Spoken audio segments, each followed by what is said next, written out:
আজকে আমি আলোচনা করছি ক্লাস 7-এর lesson 4 the story the beauty and the beast. তো স্টোরিটা আলোচনা করার আগে কিছু অ্যাবাউট দ্য টেক্সট সম্পর্কে একটু আমি তোমাদের কিছু বলি। দেখো, the beauty and the beast is a traditional fairy tale of France and is not authored by any one specific.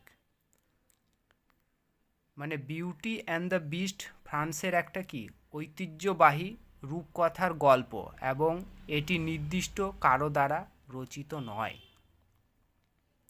It was রিটোল্ড by several famous writers. এটা বেশ কয়েকজন বিখ্যাত লেখক আবারও বলেছিলেন। Animation films have also been made on this story. এই গল্প নিয়ে অ্যানিমেশন ছায়াছবিও তৈরি করা হয়েছে। চলো গল্পটা আমরা শুরু করি এবং লাইন বাই লাইন পড়ি এবং তার অর্থগুলো আমরা জেনে নেই। দেখো, once upon a time a wealthy merchant lived in a big mansion with his 3 daughters. ঠিক আছে, ওয়েলদি এখানে যারা বড় লোক, এক কথায় ধনী। আর মার্চেন্ট হচ্ছে বণিক, বিজনেসম্যান। তো কোনো এক সময়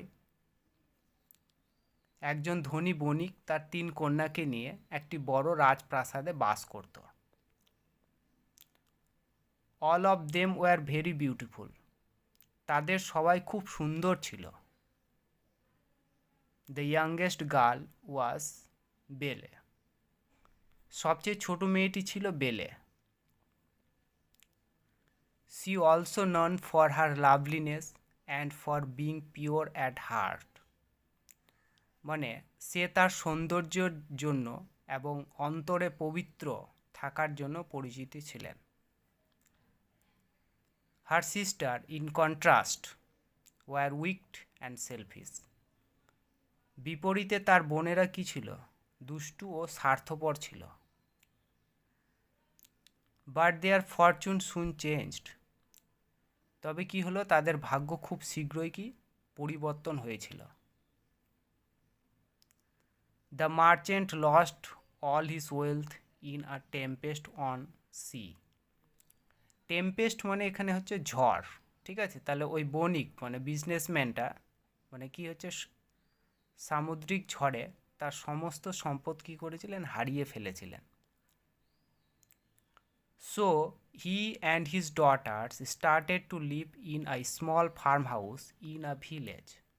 তাই কি করলো, তাই তিনি এবং তার কন্যারা একটি গ্রামের একটি ছোট্ট খামার বাড়িতে থাকতে শুরু করেছিলেন।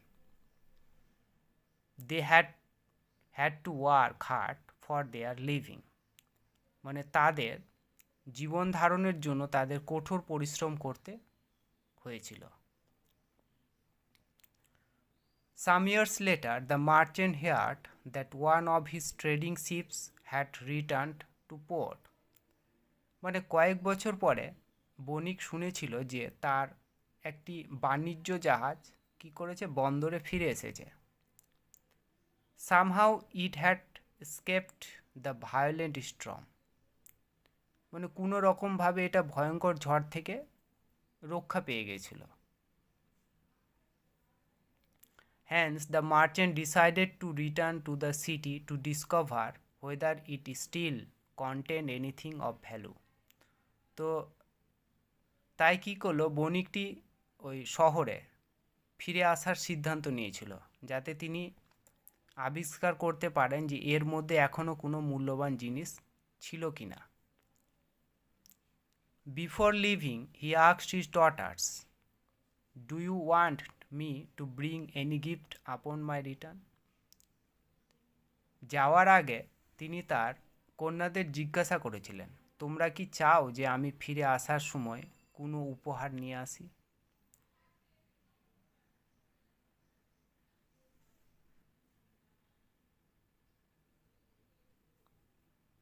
Both his eldest daughters asked for jewels and fine dresses. তার দুজন বড় কন্যা গয়না এবং সুন্দর পোশাকের জন্য বলেছিলেন। বাট বেলে set, father promise me you will bring me a rare rose that does not grow in this part of the country. তবে বেলে বলেছিলেন যে বাবা আমাকে মানে প্রমিস করো, প্রতিশ্রুতি দাও যে আপনি আমার জন্য এমন এক বিরল গোলাপ আনবেন যা দেশের এই অঞ্চলে জন্মায় না।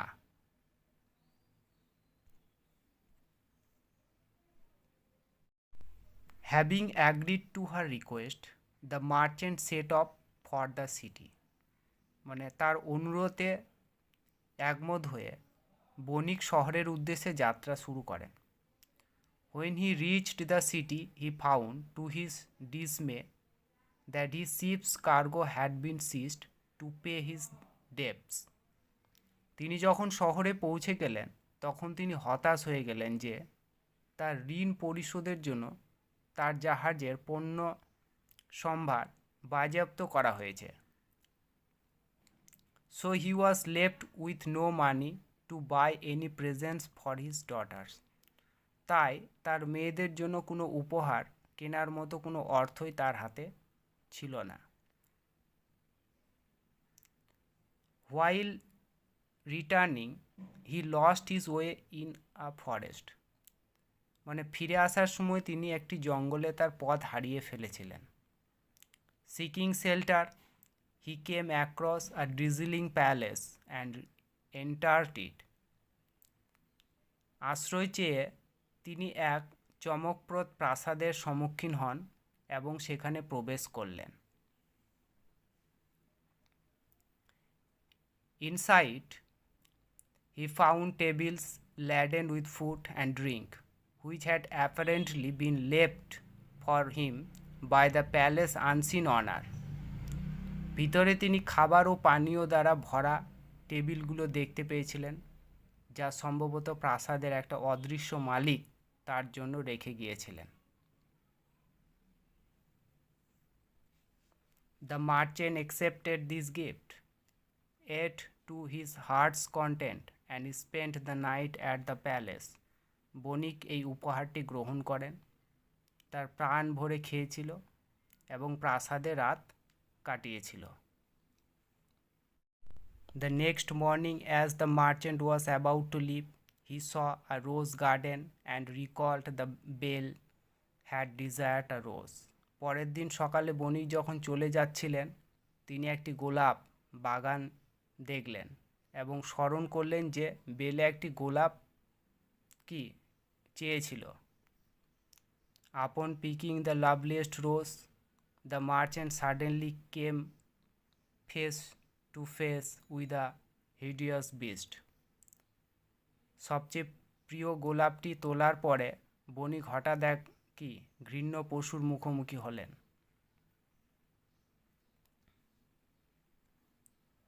He told the merchant, last night you were hungry and shelterless.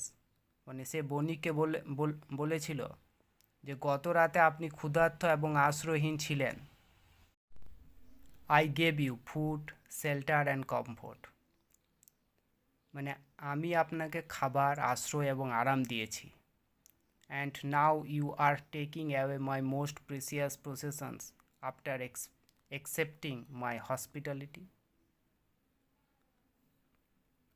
এখন আপনি আমার আতিথেয়তা গ্রহণের পরে আমার সবচেয়ে কি মূল্যবান সম্পত্তিটা কেড়ে নিচ্ছেন।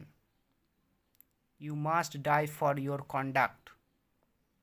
মানে আপনার আচরণের জন্য আপনাকে অবশ্যই মরতে হবে। The merchant begged to be set free. বণিককে মুক্তি দেওয়ার জন্য অনুরোধ করলেন, মানে বণিকটি মুক্তি দেওয়ার জন্য অনুরোধ করলেন। He urged that he had only picked the rose as a gift for his youngest daughter Belle. তিনি যুক্তি দিয়েছিলেন যে তিনি কেবল তার মানে ছোট মেয়ে বেলের উপহার হিসেবে গোলাপটি তুলেছিলেন। At last the beast agreed. অবশেষে পশুটি তাতে রাজি হয়ে গেল। Fine, you can take the rose for Belle. but you will have to return to the castle, or else your daughter shall come to stay with me in this castle. ভালো, আপনি বেলের জন্য গোলাপ নিতে পারেন, কিন্তু আপনাকে দুর্গে ফিরে আসতে হবে, অন্যথায় আপনার কন্যা এই দুর্গে আমার সাথে থাকতে আসবে। The merchant was upset but accepted this condition. মানে বণিক খুব দুঃখিত হয়েছিল, কিন্তু শর্তটি মেনে নিয়েছিলেন। The beast send him on his way with jewels and fine clothes for his daughters, and stressed that Belle must come to the castle of her own accord. মানে পশুটি তাকে তার মেয়েদের জন্য গয়না এবং সুন্দর পোশাক সহ তার পথে পাঠিয়ে দিয়েছিল, এবং জোর দিয়েছিল যে বেলকে অবশ্যই তার নিজের দুর্গে আসতে হবে। The merchant upon arriving home tried to hide the secret from Belle, but she pried it from him and willingly went to the beast castle. মানে বণিক কি বাড়িতে পৌঁছে বেলের কাছ থেকে এই গুপ্ত বিষয়টি গোপন করার চেষ্টা করেছিলেন, কিন্তু সে এটাকে মানে বেল এটাকে বুঝতে পেরে যায়, মানে এবং স্বেচ্ছায় পশুটি দুর্গে সে গিয়েছিল। The beast received her graciously and told her, "You are the mistress of the castle, and I am your servant."